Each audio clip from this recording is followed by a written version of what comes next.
Suara bel berbunyi, tanda waktu jam istirahat makan siang. Aku segera bebenah meninggalkan lokasi kerja, lalu bergegas menuju kantin.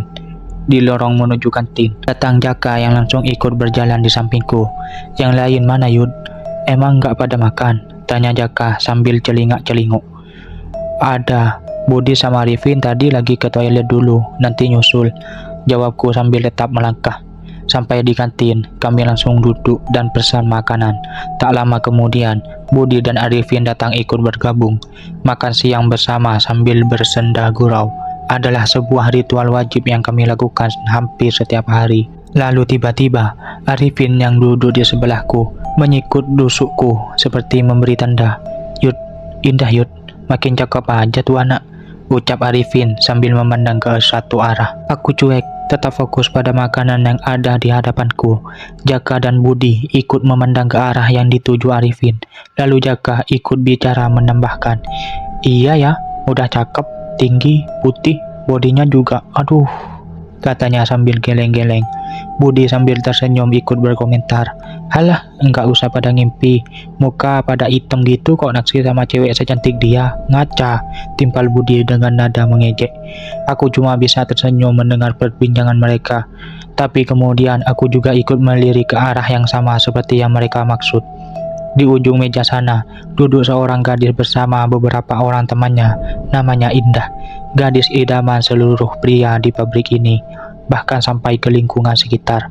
Wajahnya cantik, kulitnya putih bersih, tubuhnya tinggi, semampai, seperti artis-artis yang kami sering lihat di TV.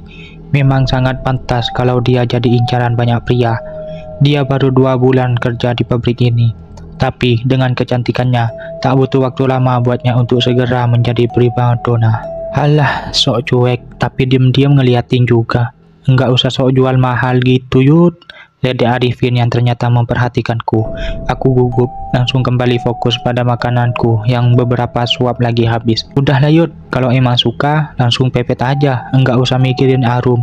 Pacarmu di kampung, di sini nih kan beda. Budi berkata sambil senyum-senyum. Iya Yud, kalau sama kamu cocok lah. Soalnya kamu yang tampangnya paling mendingan dibanding kita. Terus kamu yang paling kalem, enggak pecicilan kayak Budi, sambut Jaka sambil tertawa. Benar Yud, malah aku beberapa kali memergoki Indah curi-curi pandang sama kamu. Nah, cocok itu. Arifin ikut memanasi suasana. Tahu pada ngawur semua. Udah ya, aku mau sholat dulu. Kalian pada sholat enggak? Ucapku sambil berdiri meninggalkan tempat duduk. Bareng Yud, ucap Jaka disusul Arifin dan Budi. Lalu kami semua beriringan menuju musola yang tak jauh dari situ. Saat melintas, nampak Indah sekilas melirik ke arah kami, yang membuat teman-temanku riuh ramai saling klaim kalau Indah melirik mereka. Malamnya, aku baru selesai lembur. Teman-temanku sudah lebih dulu pulang. Setelah selesai semua, aku segera meninggalkan area pabrik yang sudah sepi sejak tadi. Tiba di depan gerbang, nampak seorang gadis berdiri dekat situ. Indah, batinku berucap. Gadis itu terlihat gugup saat melihatku. Di situ hanya ada kami berdua. Mulanya aku ragu, tapi akhirnya aku beranikan diri mendekat. Baru pulang Indah? Lembur juga? Tanyaku sambil tersenyum. Iya mas, ini baru mau pulang, jawabnya lalu menunduk. Oh, lagi nunggu dijemput. Emang pacarnya belum sampai? Tanyaku sok tahu. Indah nampak sungkan menjawab, tapi lalu membalas. Bukan mas, lagi nunggu ojek lewat, soalnya ojek langganan enggak bisa jemput.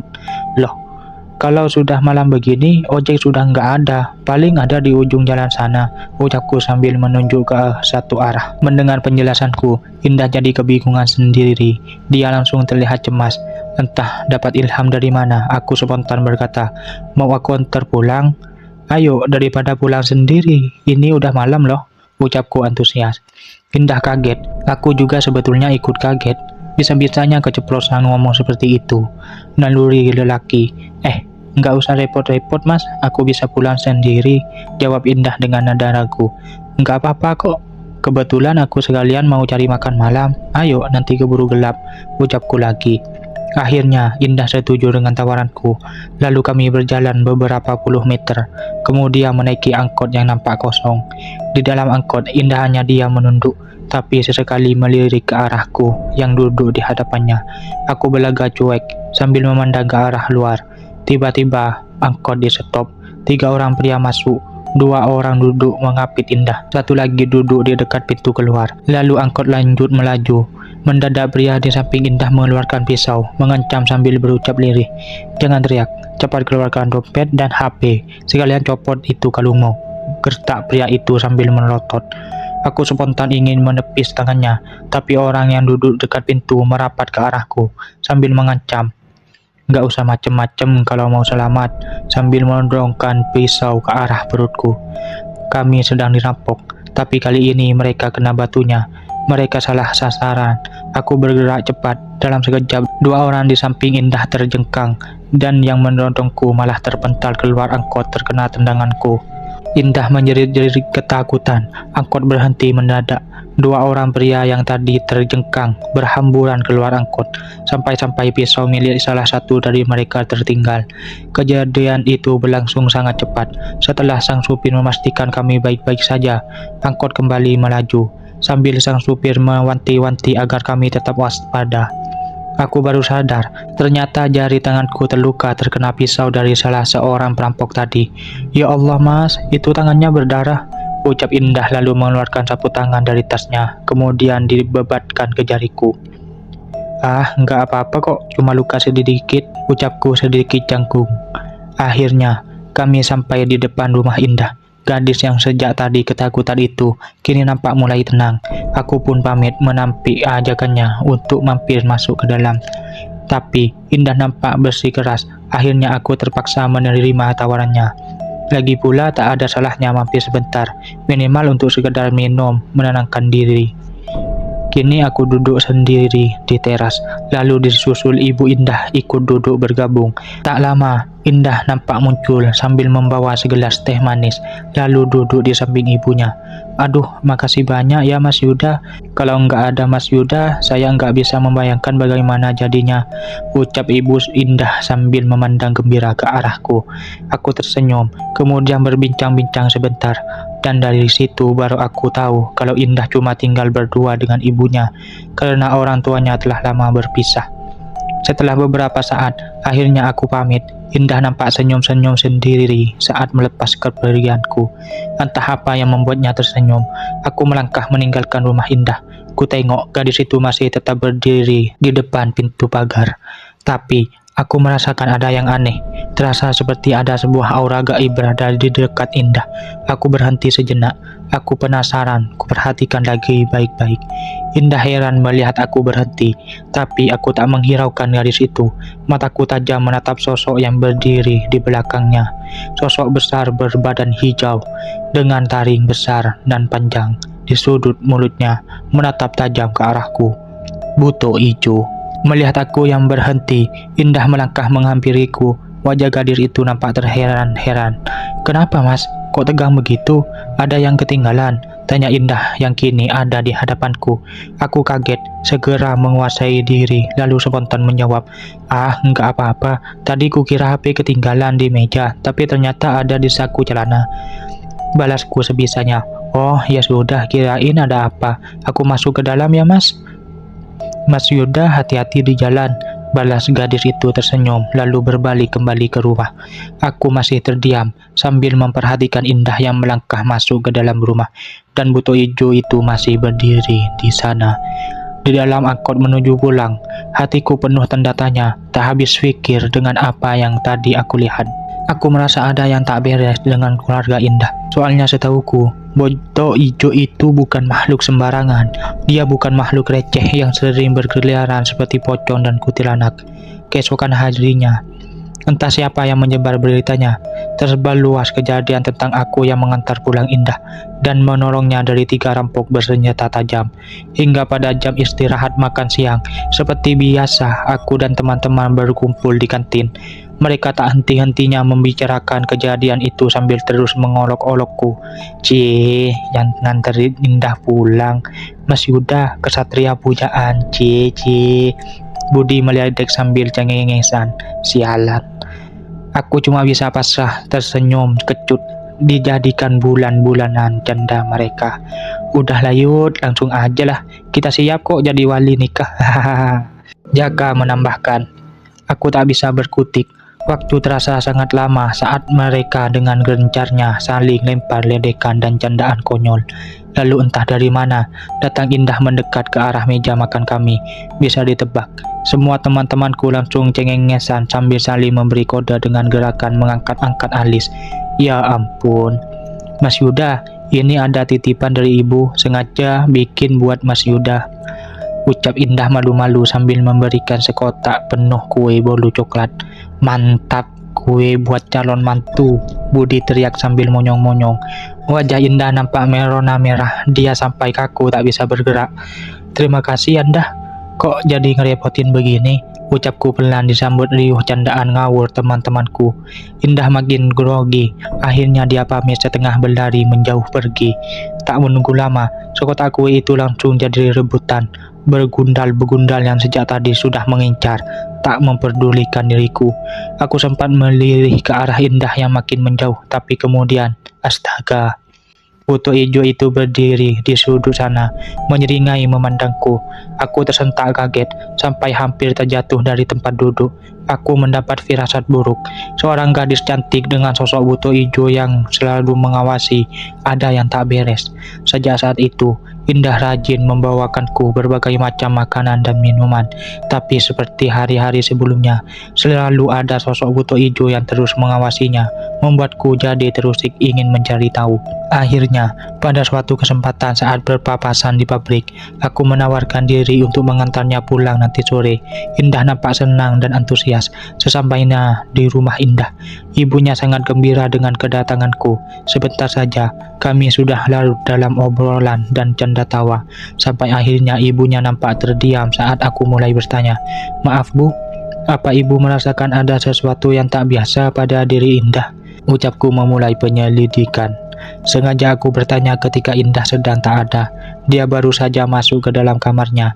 "Maksudnya gimana ya Mas Yuda? Ibu kurang paham," jawab ibu Indah dengan heran. "Apa ada perilaku Indah yang kurang berkenan? Kalau memang benar begitu, saya minta maaf," sambung ibu Indah menambahkan. Aku terdiam sesaat. Aku tak berani memberitahukan kepada ibu Indah tentang apa yang kulihat selama ini. Ibu itu terlihat ragu-ragu. Dia seperti tertahan untuk mengutarakan sesuatu. Tapi setelah menarik nafas panjang, dia akhirnya mulai berbicara. "Maaf Mas Yuda, saya mau cerita sedikit. Indah itu dulunya anak yang periang, tapi sejak saya pisah dengan bapaknya Indah, dia jadi pendiam," ujar sang ibu dengan wajah sedih. "Maaf Bu, saya tak bermaksud membuat ibu jadi sedih, maafkan saya," jawabku cepat-cepat memotong ceritanya. Aku tak ingin dia makin sedih terbawa perasaan. Sang ibu coba tersenyum sambil diam-diam menghapus air matanya yang sempat menetes. Lalu kemudian, terlihat Indah keluar kamar dan langsung ikut duduk bergabung. Tapi aku tersentak kaget melihat Indah yang kini duduk di samping ibunya. Ternyata dia tak datang sendiri. Sang buto hijau berdiri persis di belakangnya dengan wajah yang marah, menyeringai melotot ke arahku. Aku langsung berusaha menguasai diri sambil diam-diam menyiapkan ilmu pelindung raga sekedar untuk berjaga-jaga. "Kenapa Mas? Kok jadi bengong begitu?" tanya Indah memecah suasana mistis di ruangan itu. "Ah, nggak apa-apa. Mungkin aku cuma sedikit capek. Soalnya tadi di pabrik banyak kerjaan," jawabku coba meredam situasi. Setelah beberapa saat, aku pamit undur diri. Indah nampak sedikit kecewa, tapi aku coba tersenyum sambil berjanji lain kali aku pasti dapat berkunjung lagi. Di perjalanan pulang, karena sudah terlalu malam, jalanan telah sepi. Aku tak lagi menemukan angkot yang masih beroperasi. Akhirnya aku putuskan untuk pulang berjalan kaki.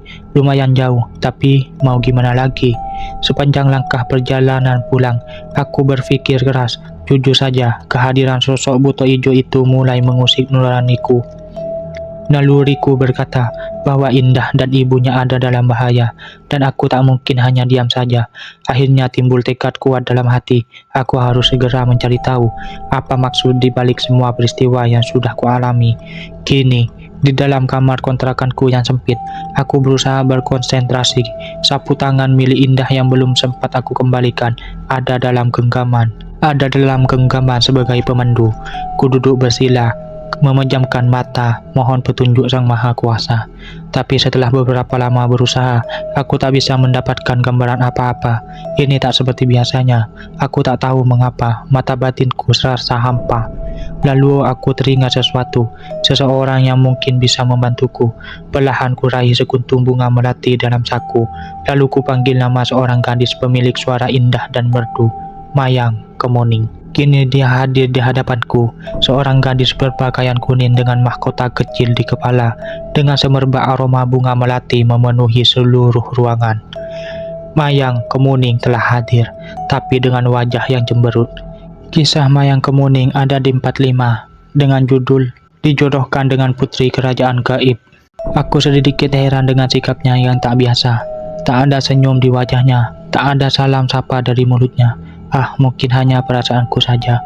Lalu aku utarakan maksudku meminta bantuannya, tapi dia diam saja. Nampak ada sedikit rasa kesal di wajahnya. Aku bingung. Gadis ini kenapa? Mayang, kenapa kau diam saja? Apa kau bisa menolongku? Sejak tadi mata batinku tak mampu melihat apa-apa. Mungkin kau bisa membantu. Gadis gaib nan cantik itu melirik sinis. Lalu dengan wajah cemberut dan nada bicara yang ketus, akhirnya dia menjawab, "Buat apa kamu cari tahu tentang gadis itu? Memangnya dia siapa? Kok sampai repot-repot minta bantuanku segala?" Jawabnya lalu membuang muka. Aku kaget mendengar jawabannya. Sesaat aku berpikir, kenapa dia bersikap seperti itu. Lalu kemudian aku sadar, betapa bodohnya aku. Mayang Kemuning dibakar cemburu. Aku jadi bingung harus bagaimana. Dari semua ilmu bela diri dan ilmu kebatinan yang aku miliki, tak ada satupun ilmu untuk mengatasi situasi seperti ini. Hanya naluri seorang lelaki yang mampu menghadapi keadaan genting seperti ini. Mayang, tak baik kau bersikap seperti itu. Aku hanya mencoba menolong terhadap sesama, tak lebih dari itu, ucapku dengan nada-nada hati-hati. Tapi tak tahu hasilnya nanti. Gadis alam gaib calon istriku itu makin kesal mendengarnya, lalu melotot sambil menjawab, menolong kok dijadikan alasan? Menolong kok pilih yang cantik? Memang awalnya sih menolong, tapi nanti ujung-ujungnya bisa ditebak. Sangat sinis sekali ucapan gadis yang sedang dibakar api cemburu ini. Percayalah Mayang, aku tak bermaksud apa-apa. Semua ini memang benar-benar atas dasar kemanusiaan saja. Kuharap kau bisa mengerti, ucapku mencoba meyakinkannya. Halah, aku tak percaya. Pokoknya lihat saja, akan kulaporkan kepada Ibu Ratu, jawabnya lalu tiba-tiba menghilang pergi. Kini tinggal aku sendiri. Aku sudah kehilangan konsentrasi. Bisa-bisanya gadis putri kerajaan gaib cemburu dengan gadis pekerja pabrik. Akhirnya aku putuskan untuk melanjutkan besok saja. Mungkin hasilnya akan berbeda. Lalu ku rebahkan diri di kasur dan langsung terlelap. Keesokan malamnya, kembali dalam kamar kontrakan dengan situasi yang sama. Aku mencoba berkonsentrasi, menajamkan mata batin, memejamkan mata, memohon petunjuk Sang Maha Kuasa. Tapi tak seperti kemarin. Kali ini aku mampu melihat melalui mata batin dengan sangat mudah. Tak ada kesulitan berarti. Aku jadi curiga. Jangan-jangan kemarin Mayang Kemuning sengaja menghalangi pandanganku. Gadis yang cemburu bisa melakukan apa saja. Kalian catat itu semua. Kini di dalam semedi, aku mulai mendapat beberapa gambaran. Seorang lelaki nampak bersila di hadapan sebuah dupa dan sesaji. Dia nampak fokus memejamkan mata sambil terus mulutnya komat-kamit merapalkan sesuatu. Tak lama kemudian, muncul banyak sekali sosok aneh bertubuh kerdil di hadapannya. Masing-masing datang dengan membawa kantung buntalan, lalu menyerahkan kepada lelaki itu. Aku terperanjat ketika isi buntalan itu dibuka. Uang. Buntalan itu berisi uang yang jumlahnya sangat banyak. Lelaki itu sangat kegirangan, tapi makhluk-makhluk kerdil itu nampak meminta tumbal sebagai imbalannya, dan lelaki itu pun menyanggupi. Aku terbakar api amarah. Sudah terlalu sering hal seperti ini kutemui, menukar nyawa hanya untuk kekayaan duniawi. Pagi harinya, seseorang mengetuk pintu kontrakanku. Nampak seorang lelaki setengah tua, tapi sepertinya aku pernah melihatnya. Ku persilakan dia duduk, lalu kemudian dia memperkenalkan dirinya. Namaku Sularso. Pak D-nya indah, ucapnya sambil mengulurkan jabatan tangan. Maaf Pak D, ada perlu apa sampai Pak D datang kemari? Tanyaku terheran-heran. Aku tahu siapa dirimu, dan aku butuh pertolonganmu. Jawab lelaki itu yang membuatku semakin bingung. Maaf Pak D, saya tak mengerti apa maksud Pak D. Aku membalas dengan wajah menduga-duga. Lalu Pak D Sularso menceritakan maksud ucapannya. Waktu kamu datang ke rumah Indah, sebenarnya aku ada di sana. Aku merasakan sesuatu yang berbeda dari dirimu. Ucapnya memulai penjelasan. Kamu bisa melihat buto hijau itu kan? Tanya Pak D Sularso yang membuat aku terperanjat. Bagaimana Pak D bisa tahu? Balasku dengan nada menyelidik. Dia cuma tersenyum, lalu memberi jawaban yang membuat aku semakin tercengang. Buto hijau itu adalah makhluk suruhanku. Dia kutugaskan untuk menjaga Indah, dan tidak sembarang orang yang mampu melihatnya. Ya ampun, jadi buto hijau itu justru untuk melindungi Indah. Tapi apa maksud Pak D sampai mengirim makhluk itu untuk menjaga Indah? Menjaga dari apa? Tanyaku lagi. Aku menjaga Indah dari incaran adikku sendiri, bapaknya Indah. Dia bersekutu dengan iblis demi mencari kekayaan dan ingin menjadikan anaknya sendiri sebagai tumbal. Jelasnya panjang lebar. Aku kembali terkejut. Tak kuduga, ternyata bapaknya Indah tega berbuat sekeji itu. Teringat hasil semendiku semalam. Rupanya benar. Yang aku lihat adalah bapaknya Indah. Pantas wajahnya mirip dengan Pak D Sularso.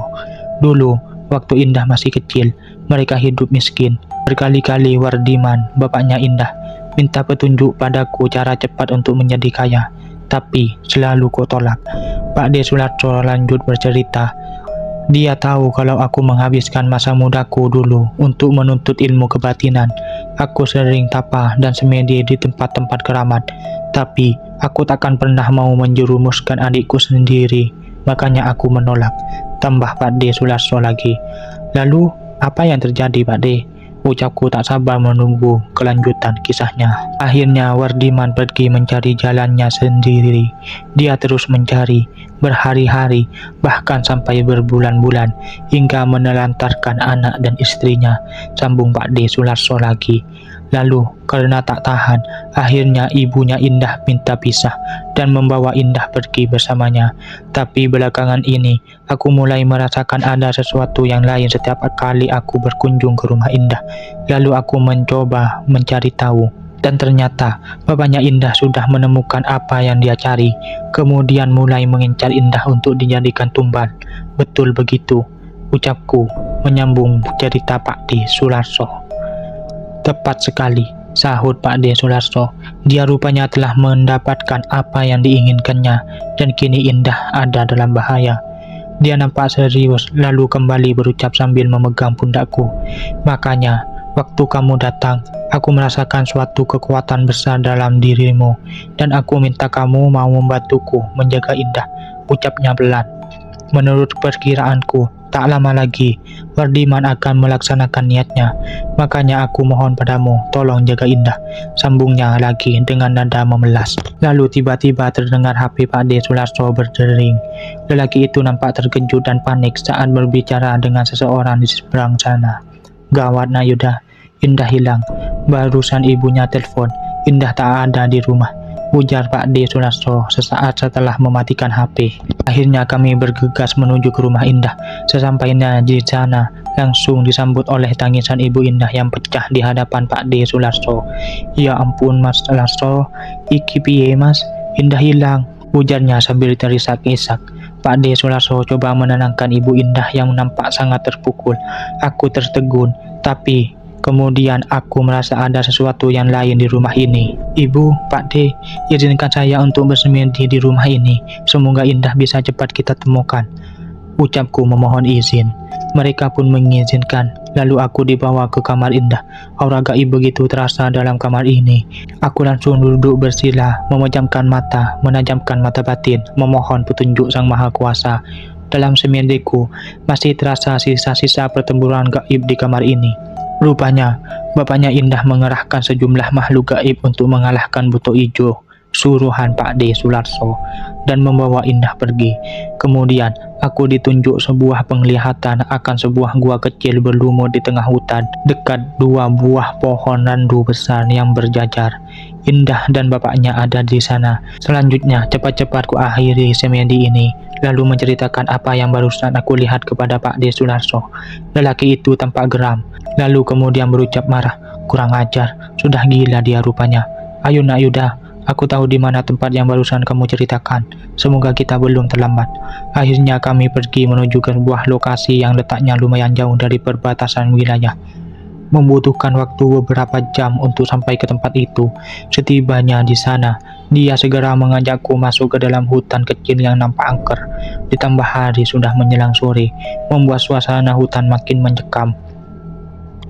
Akhirnya, kami sampai pada tujuan kami, sebuah gua kecil tertutup semak belukar lebat.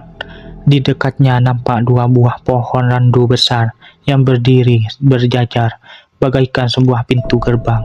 Aura gaib dan jahat amat terasa dari dalam gua dan sekitarnya. Pak De Sularso rupanya juga merasakannya.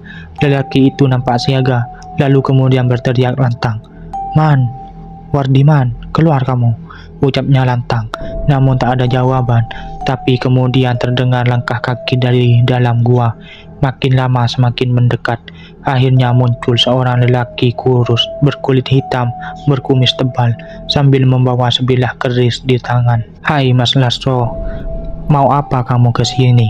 Lebih baik kamu pulang saja, jangan campuri urusanku, ucap lelaki itu sambil mengacungkan kerisnya.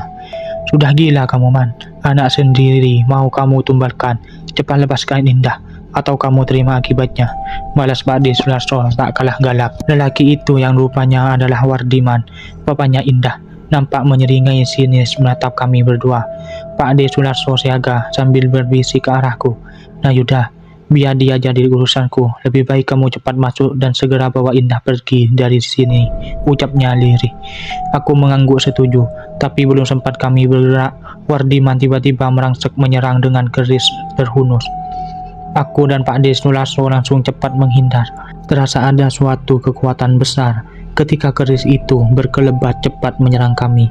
Pak De Sularso langsung siap untuk membalas sambil berteriak, ayo cepat masuk dan bawa Indah pergi, biar keparat ini aku yang ladeni, ucapnya sambil melakukan gerakan memukul. Aku paham, lalu berniat segera masuk ke dalam gua, tapi belum sempat aku melangkah, tiba-tiba muncul sesuatu dari dalam gua. Sosok kecil, bertelinga lancip, dengan kepala botak licin, matanya besar, ada taring kecil di sudut bibirnya, dan hanya mengenakan sebentuk kain penutup seperti popok. Jumlahnya banyak sekali, mungkin puluhan, berhamburan keluar masuk memenuhi area mulut gua. Menyeramkan. Aku sudah siap dengan ilmu pelindung raga dan pukulan pemusnah di kedua tanganku, dan ketika puluhan makhluk itu mulai berlompatan menyerang, segera ku hantamkan kedua tanganku dengan membabi buta. Beberapa makhluk itu terpental dan meraung keras, dan belasan lainnya nampak tertahan gerakannya karena terhalang ilmu pelindung raga. Sebentar saja, seluruh makhluk kerdil itu porak-poranda terkena seranganku. Tapi ini yang aneh, makhluk-makhluk itu seperti tak habis-habisnya berdatangan, gugur satu tumbuh 1000, hingga akhirnya lama-kelamaan tenagaku mulai terkuras. Aku mungkin butuh sedikit bantuan, tapi saat kulirik Pak De Sularso yang sedang sibuk meladeni Wardiman, nampaknya aku tak bisa mengharap bantuan darinya. Lalu aku teringat sesuatu. Mungkin aku bisa coba minta bantuan dia. Aku mau tahu sehebat apa dia di luar kandang, batinku berucap. Akhirnya aku melompat agak menjauh. Makhluk-makhluk itu kelihatan makin beringas. Mereka segera memburu ke arahku. Waktuku sempit. Segera aku usap cincin berbatu merah yang melingkar di jari tanganku sambil berbisik, Kiloreng, aku butuh bantuanmu. Tiba-tiba saja terdengar auman keras dari dalam rapatnya hutan. Lalu muncul sosok harimau besar dengan mata menyala terang dan wajah yang garang. Tanpa diperintah, Kiloreng langsung menerkam-menerjang ke arah kerumunan makhluk-makhluk kerdil yang sesaat lagi tiba ke arahku. Sebentar saja langsung terjadi pergumulan antara dua jenis makhluk gaib itu. Agak sedikit lucu, bagaikan kucing besar sedang bermain-main dengan puluhan anak kecil. Kiloreng kini sibuk meladeni kumpulan bocah mainan barunya, sedangkan Pak De Sularso nampak masih gagah bertarung berjurus-jurus dengan Wardiman. Ini kesempatanku untuk masuk ke dalam gua. Aku berlari masuk tanpa halangan berarti. Beberapa makhluk kerdil yang mencoba menghalangi langsung terpental terpelanting saat aku tendang. Akhirnya, kini aku bisa masuk ke dalam gua. Suasana terasa lembab dan suram. Tercium aroma kemenyan yang sangat menyengat. Lalu, kemudian aku tersentak melihat pemandangan aneh yang ada di dalam gua. Indah nampak sedang duduk bersimpuh sambil memangku satu makhluk mirip bocah-bocah kerdil tadi. Tapi yang ini lain. Makhluk yang satu ini jauh lebih besar. Seumpama yang tadi bocah, yang ini mungkin remaja. Tapi sepertinya dia berjenis kelamin perempuan. Nampak dari rambutnya yang panjang dan kasar, serta payudara kecil di dadanya. Tapi makhluk dalam pangkuan indah seperti tak menyadari kehadiranku. Dia sedang asik bermanja-manja dengan indah. Indah pun meladeni bagaikan ibu dan anak. Aku segera mendekat, tapi harus tetap waspada. Sepertinya makhluk yang satu ini punya kemampuan lebih dibandingkan adik-adiknya. Benar saja, baru selangkah maju, makhluk itu langsung melirik ke arahku dengan pandangan tak senang. Dia langsung turun dari pangkuan indah yang nampak terpaku dengan tatapan mata yang kosong. Kini, makhluk itu berposisi membungkuk seperti binatang yang siap menerkam, menyeringai memperlihatkan barisan giginya yang runcing. Aku tak mau buang-buang waktu, tak perlu menunggu diserang, langsung kulayangkan tinju ke arah makhluk aneh itu. Makhluk itu tak sempat menghindar, ia langsung meraung keras, terpental membentur dinding gua berlumut. Tapi dia langsung cepat berdiri. Sialan, pukulan segi itu hebat tak mampu melukainya. Makhluk ini benar-benar lebih kuat dari adik-adiknya tadi. Tiba-tiba, dia menjerit, melengking, memekakkan telinga. Dilanjut dengan adegan yang sangat tak disangka-sangka. Dia nampak bergetar, lalu dengan sangat aneh. Tubuhnya seperti membelah diri jadi dua jadi empat jadi 8. Gila. Kini ruang gua yang sempit dan lembab telah dipenuhi oleh belasan makhluk yang serupa. Pantas saja mereka tak habis-habis kalau ternyata caranya seperti ini. Aku harus mancing makhluk-makhluk sialan ini keluar gua. Aku tak mungkin bertarung di sini. Indah bisa terluka nanti, batinku berucap. Aku berbalik dan bergegas keluar dari gua. Kulirik ke belakang. Ternyata makhluk-makhluk serupa itu langsung memburu mengikutiku keluar. Bagus. Sesampainya di luar, suasana nampak gelap. Rupanya sudah malam. Aku sampai tak menyadarinya. Tapi saat ku perhatikan, ternyata kini situasi sudah berubah. Pak D. Sularso nampak terbaring sambil meringis memegang dada. Wardiman nampak tersenyum sinis di dekatnya, sedangkan Ki Loreng nampak tenggelam dalam tumpukan makhluk-makhluk kerdil yang mengerubunginya. Hingga harimau jadi-jadian itu cuma terlihat ekornya saja. Waduh, gawat. Sedangkan kini aku ada di tengah-tengah lingkaran, dikelilingi oleh makhluk berbentuk serupa, siap menerkam dan mengoyak dengan gigi yang tajam. Aku menghela nafas dalam-dalam. Cuma ada satu jalan agar semua dapat kuatasi dengan cepat. Tapi sebenarnya aku enggan mengubah diri ke dalam wujud ularku. Bagaimana aku bisa lepas dari pengaruh iblis kalau aku masih saja terus mengandalkannya? Tapi apa boleh buat, tak ada jalan lain. Ada dua nyawa yang kini harus kuselamatkan, nyawa Indah dan Pak D. Sularso. Kubayangkan mata, perlahan ada hawa panas menjalar ke seluruh tubuh. Kemudian aku berteriak keras. Tubuhku perlahan berubah. Seluruh kulitku muncul sisik-sisik ular berwarna keemasan. Mataku merah menyala. Lidahku menjulur panjang dengan ujungnya yang terbelah. Pak D. Sularso dan Wardiman langsung menengok saking terkejut. Lalu keduanya nampak melongo melihat diriku yang kini telah berubah. Tapi tidak dengan makhluk-makhluk yang sejak tadi mengelilingiku. Mereka secara serentak langsung melompat menerjang sambil menyeringai. Tapi tak masalah, sekejap mata, seluruh makhluk-makhluk itu habis terhempas gelombang pukulanku yang dahsyat, musnah, terbakar menjadi abu. Adik-adiknya yang sedang menyerubungi Ki Loreng nampak terkejut. Mereka menjerit melengking persis seperti kakaknya tadi. Tapi tiba-tiba saja jumlah mereka berkurang drastis. Rupanya kemampuan mereka memperbanyak diri berasal dari sang kakak, sehingga ketika sang kakak musnah, hasil duplikatnya pun ikut musnah. Kini jumlah mereka hanya sekitar puluhan saja. Nampaknya inilah jumlah mereka yang sebenarnya. Sebagian dari mereka langsung melompat memburu ke arahku. Tapi nasib mereka sama seperti kakaknya, terbakar menjadi abu saat terkena pukulanku. Aku langsung memburu sisanya yang masih mengerubungi Kiloreng. Tapi rupanya makhluk kerdil itu ciut juga nyalinya.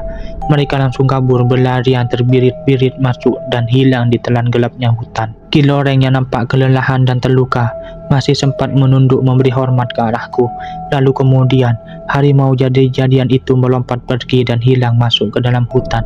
Kini tinggal Wardiman dan Pak D Sularso. Keduanya nampak ketakutan saat aku datang mendekat sambil mendesiskan lidahku yang bercabang. Tapi memang benar kata Pak D Sularso, Wardiman sudah gila. Dia nekat melompat dan menyerang ke arahku dengan keris terhunus di tangan. Dan hasilnya sudah bisa ditebak. Kerisnya patah saat berbenturan dengan sisi emasku yang sekeras baja. Lelaki itu pun terpelanting ketika coba menyerangku dengan tangan kosong. Memang sudah hilang akal dia. Diserang seperti itu, aku sangat marah. Setengah mati aku coba meredam emosi, tapi tak bisa. Pengaruh iblis sangat kuat terasa bila aku ada dalam wujud silumanku ini. Akhirnya, dengan satu kibasan tangan, Wardiman langsung terjengkang, lalu kelojotan dengan tubuh membiru dan mulutnya berbusa, meregang nyawa keracunan. Pak D Sularso ketakutan melihat adiknya terbujur kaku di hadapannya. Dia berangsur-angsur mundur sambil memanggil terbata-bata, Yuda, panggilnya pelan. Suara panggilan Pak D Sularso seperti menyadarkanku. Lalu ku coba berusaha menguasai diri. Ku ambil posisi duduk bersila. Ku atur nafasku, mencoba mengembalikan wujudku seperti semula. Perlahan sisi emas di sekujur tubuhku menghilang dan hawa dingin di sekitar pusarku pertanda aku telah normal kembali. Kini aku telah kembali ke wujud manusia. Tapi Pak D Sularso masih ragu, tak berani mendekat. Aku segera bangkit, mendekati Pak D Sularso sambil mengulurkan tangan untuk membantunya berdiri. Pak D Sularso nampak masih ragu, tapi akhirnya menyambut uluran tanganku sambil bertanya diri, Yuda, ini benar kamu? Aku tersenyum sambil menjawab, iya Pak D, ayo kita bawa pulang Indah sekarang, ucapku coba menenangkan. Akhirnya Indah kami bawa keluar dari dalam gua. Kemudian gua itu kami hancurkan, supaya tak ada lagi orang yang mengikuti jejak sesat Wardiman, dan makhluk-makhluk kerdil yang kabur tadi tak kembali bersarang. Singkat cerita, Indah berhasil kami bawa pulang. Ibunya sangat bahagia melihat anaknya pulang dengan kondisi baik-baik saja. Indah nampak terpukul begitu mengetahui apa yang sebenarnya terjadi. Dia juga lega karena dirinya terbebas dari mara bahaya.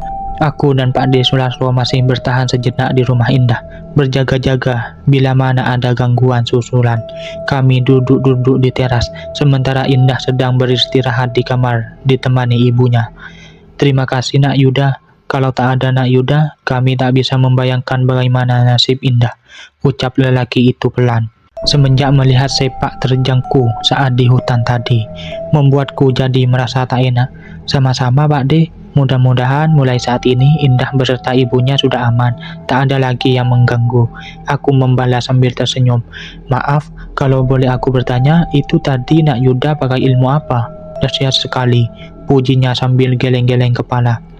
Ilmu setan Pak D, warisan bapak saya, jawabku sekenanya.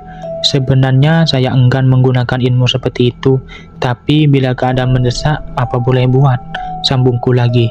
Oh begitu, tapi jujur, seumur-umur aku malang melintang di dunia kebatinan, baru kali ini aku melihat ilmu sedahsyat itu, luar biasa, pujinya lagi. Aku cuma bisa tersenyum kecil sambil membatin. Belum tahu saja dia, itu belum seberapa, ucapku dalam hati sedikit sombong. Tapi itu tadi makhluk apa Pak D? Baru kali ini aku lihat makhluk seperti itu, tanyaku, coba mengalihkan pembicaraan. Itu tadi makhluk-makhluk yang biasa dipelihara untuk pesugihan, sejenis tuyul. Tapi yang ini jauh lebih berbahaya. Aku mengangguk-angguk paham dan lanjut bertanya. Lalu kenapa harus menumbalkan Indah? Apa gadis itu mau dibunuh lalu diumpankan untuk dimangsa makhluk-makhluk itu? Pak D Sularso menggeleng keras, lalu kembali menjelaskan. Bukan untuk dibunuh. Makhluk-makhluk itu biasanya minta disusui sebagai imbalan atas harta yang mereka berikan. Nah, Wardiman ingin menjadikan Indah sebagai ibu susu dari mereka. Aku terkejut. Ini mah gila, tak dapat terbayangkan. Indah menyusui makhluk kerdil menyeramkan itu, apalagi kakaknya. Loh, tapi kan Indah masih gadis, Pakde. Mana mungkin dia memiliki air susu? Tanyaku, tanda belum paham. Enggak masalah, karena yang dihisap makhluk-makhluk itu bukan air susu, melainkan darah. Balas sang Pakde serius. Hah? Pesugihan edan. Indah lama-lama bisa mati dihisap darahnya oleh makhluk-makhluk menyeramkan itu. Balasku tercengang. Ya, begitulah. Pesugihan model begitu memang syaratnya seperti itu. Mereka minta istri atau anak perempuan untuk dijadikan ibu susu. Jelas Pakde Sularso lagi. Wardiman tak bisa mengorbankan ibunya Indah karena sudah bukan istrinya lagi. Jadi cuma Indah satu-satunya yang memenuhi syarat untuk dijadikan tumbal, sambung Pakde Sularso.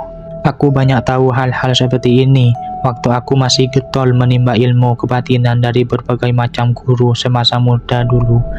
Ada yang ilmu putih, ada pula yang hitam, sambungnya lagi. Aku dulu juga hampir tergoda dan terjerumus, tapi rupanya Tuhan masih melindungiku, ucap Pakde Sularso lirih. Aku mengangguk-angguk tanda telah paham. Akhirnya setelah merasa situasi aman, aku pun pamit.